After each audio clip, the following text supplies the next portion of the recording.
So hi sir, hi, మీ పేరు? Harish. So ఈ 12వ తేదీ మెరై సినిమా రిలీజ్ కాబోతుంది పాన్ ఇండియా లెవెల్లో.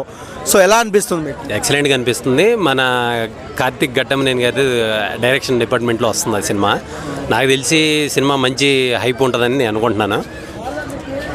సో హనుమాన్ చూసాం మనం. హనుమాన్ మంచి అంటే తేజ సద్యాకి మంచి ఉపయోగపడింది. సో అదే లెవెల్లో ఈ సినిమా ఉంటుందా మెరై? అదే లెవెల్లో ఉండాలని రూల్ ఏం లేదు, కానీ నెక్స్ట్ లెవెల్లో కూడా ఉండొచ్చామని నేను ఆలోచిస్తున్నాను. ఎందుకంటే కార్తిక్ ఘట్టమనేని మనం రవితేజ గారితో తీసిన మూవీ ఎక్స్ట్రాడినరీగా డైరెక్ట్ చేశారు. సో దాన్ని బేస్ చేసుకొని దీన్ని అంచనా వేయచ్చు అనేది నా అనాలిసిస్ ప్రకారం. అంటే రవితేజతో చేసినప్పటికీ సూపర్ హిట్ టాక్ రాలేదు కదా సినిమాకి. టాక్ ఎవరు చూడాల్సిన అవసరం లేదండి, ఎందుకంటే అంత డైరెక్షన్ అంతమంది కష్టపడి చేసినప్పుడు నా పాయింట్ ఆఫ్ వ్యూలో ఏంటంటే డైరెక్షన్ డిపార్ట్మెంట్ పాయింట్ ఆఫ్ వ్యూలోనే నేను చూస్తాను సినిమాని ఎప్పుడు కూడా. డబ్బు కలెక్షను ఈ బాగా ఆడలేదు ఇదంతా పక్కన పెట్టేస్తే డైరెక్షన్ డిపార్ట్మెంటు చేసిన వర్క్ వాళ్ళ వర్త్ దాన్నే నేను చూస్తాను ఎప్పుడు కూడా.